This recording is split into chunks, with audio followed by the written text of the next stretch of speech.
that he's been caught not once but twice, then take his licence away. You've let a little steroid man come up from middleweight and set about you and take all your belts. But it's going to have to take a real British Lancaster bomber like me to go and relieve the useless little steadhead of the belts and get... Yeah, terribly disappointed, deeply disappointed, because he happens to be... Duke McKenzie drops a bombshell right out of the gate, demanding Oleksandr Usyk's boxing license be revoked. In Duke's eyes, stepping into the ring while carrying allegations of performance-enhancing drug use isn't just cheating, it's risking lives. For him, there's no gray area here. It's not about technicalities or loopholes. It's about principle. And on that principle, McKenzie stands firm. If it was me, take his licence away. You know, because you cannot cheat in the sport of boxing. Not if you're going to put on a pair of gloves and get inside that square circle and physically fight somebody, and potentially you could easily lose your life. Usyk should be out of the sport for good, but Duke wasn't done. What he said next cut even deeper. He didn't just question Usyk's integrity as a fighter. He painted it as a personal disgrace to Usyk's father, framing the alleged actions as a betrayal of heritage, of legacy, and of the core honor. It's just wrong, in my book. But you know what? I also think that, you know, what he's done, it's like a slap in the face for his dad. That defines a true champion. It's just wrong in my book, McKenzie declared, his voice tinged with a mix of anger and sorrow. It's like a slap in the face for his dad. Then Tyson Fury joined the firestorm, unleashing a sarcastic tirade that painted Usyk as a pumped-up middleweight on a muscle-building safari. The mockery wasn't subtle. He essentially accused Usyk of being... To the topic of Usyk, and... Usyk's a sausage. Forget about him. Usyk's a little... dirty little slimy fucker, actually. We're gossiping on you, you little sausage, and I'm going to release it very soon. What, has he said something, or...? No, bigger than that, much bigger. He's been on the missing list for a little minute or two. Little sausage. Being a fraud, a man whose strength didn't come from dedication or genetics, but from synthetic help. Fury, never shy with his words, went nuclear. He called Usyk a useless duster and an imposter, positioning himself as the only true warrior capable of cleaning up what he views as a mess. Every word was designed to strip Usyk of legitimacy and ignite public scrutiny, just when it seemed the heat could... He's got to go back into the wilderness and eat his little food that he does, wink wink, and then come back when he's a big strong boy. I think they all take drugs, all athletes. Define all. Who's everyone? Well, obviously, you're not talking about yourself, so. Didn't get any higher. Fury doubled down. He taunted, he mocked, and he dared Usyk to prove he was clean. This wasn't just fight promotion anymore. It was scorched earth warfare. And then Eddie Hearn added even more fuel. In a revealing comment, the promoter confirmed what many feared: Usyk had allegedly tested positive for a banned substance. I've had, I don't know, 50 positive drug tests in my promotional career for different fights. I know how it goes down, but this one was just like,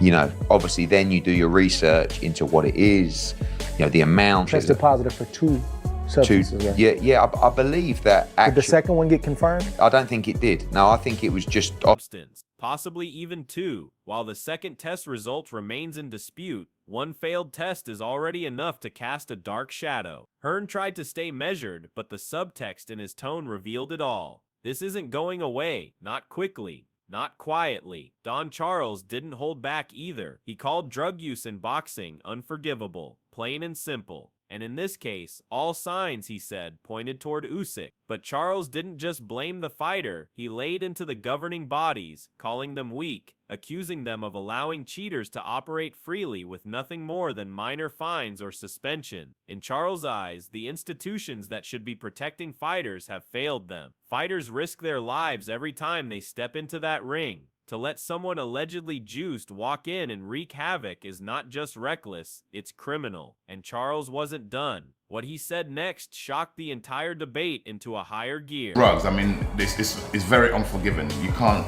I'm sorry.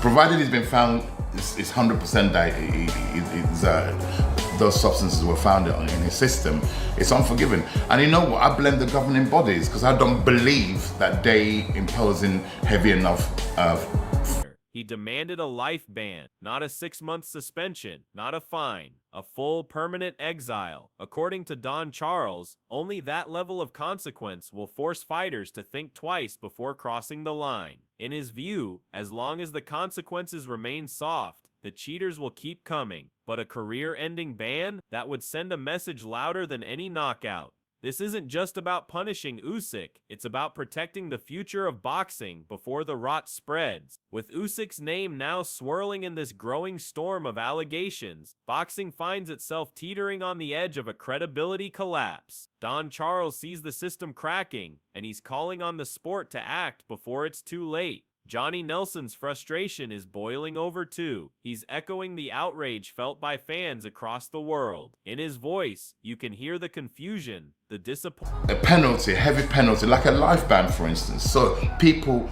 will think not just once, not just twice, they'll think 10 times before that. If you and I was doing something, we thought we're gonna get a life ban and our career will be taken away, you're gonna think twice before doing it.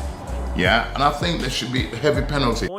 The disbelief. It's a haunting reminder of the Conor Benn fiasco, drug test results changing by the hour, silence from the sport's top brass, and the truth getting buried under layers of spin. Johnny's message is simple and powerful: just come clean. If something happened, own it. Don't drag boxing through another media circus. Nelson's even unsure who to believe anymore. That's how foggy this scandal has become. It's not just a PR problem, it's a full-blown trust crisis. Frank Warren joined the fray next. He didn't mince words. He called the entire situation a complete farce. From his standpoint, this is a fight that died the moment the truth began to leak. As a veteran of behind-the-scenes boxing drama, he knows how fast these situations spiral, and according to Frank, this one's already halfway down the rabbit hole. Legal battles are brewing, test results are in limbo, accusations are flying, and the promoter... What drug you take, it doesn't make you a better fighter. It might make you stronger,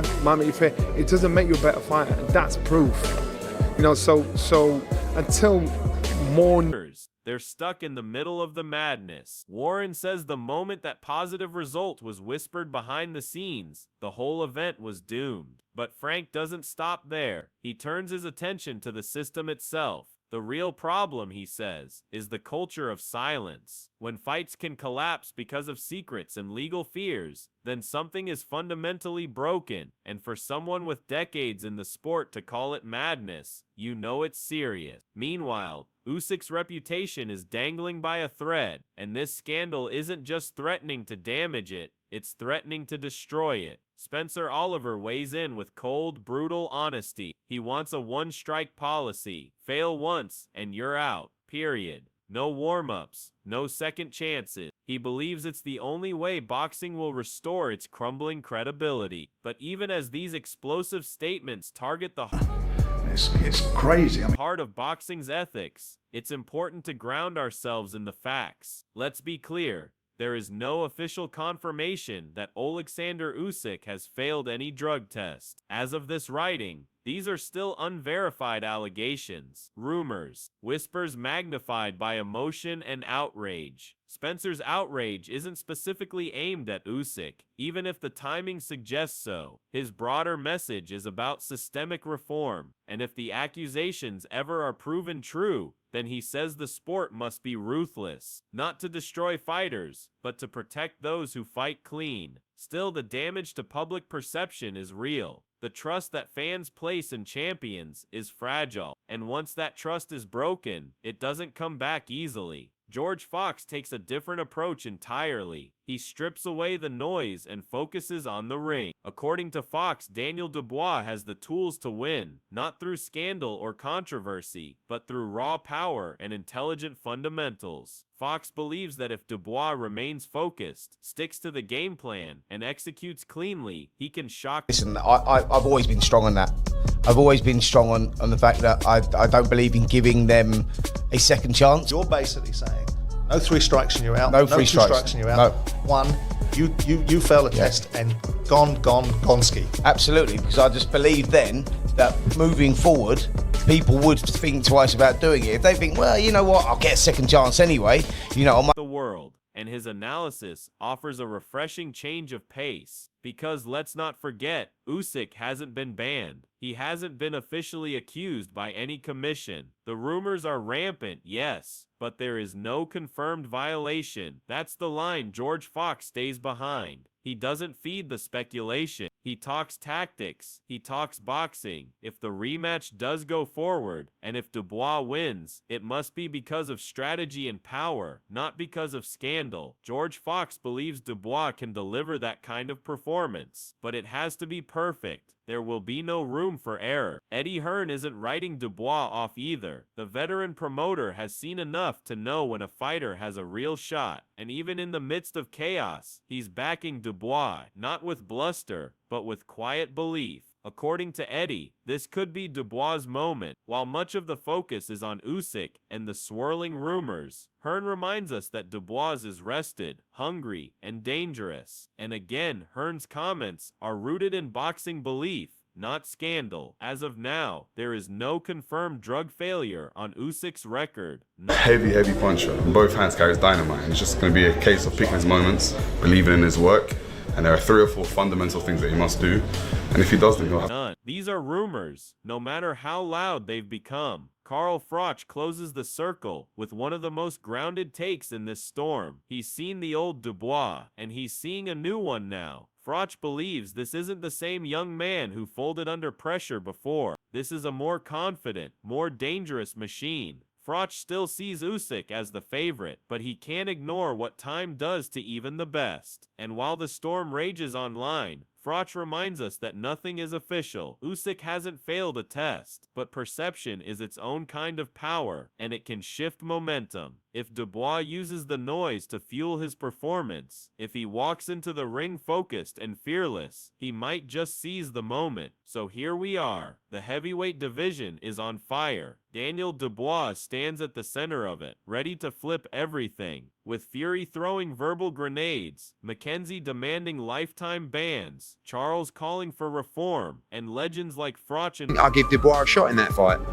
It's a good time. I mean, a little bit of inactivity because of the fight falling through against Joseph Parker, but, you know, it's exciting. And I think definitely... Hearn backing the underdog. The pressure on Usyk has never been more intense. But here's the bottom line. There is still no official confirmation of any wrongdoing by Oleksandr Usyk. These remain accusations, allegations, nothing more. And yet boxing's fragile credibility is being tested once again. If Usyk fights and wins, he won't just be defending titles. He'll be defending his name, his legacy, and his future. The court of public opinion is already in session, but the truth, it still waits in the wings. Until then, all eyes are on what happens next. Can Dubois rise through the chaos and make history? Or will Usyk silence the storm with a performance that reminds everyone why he's still the king? This isn't just a fight, it's a reckoning. One man will rise, one legacy will be redefined, and the world will be watching.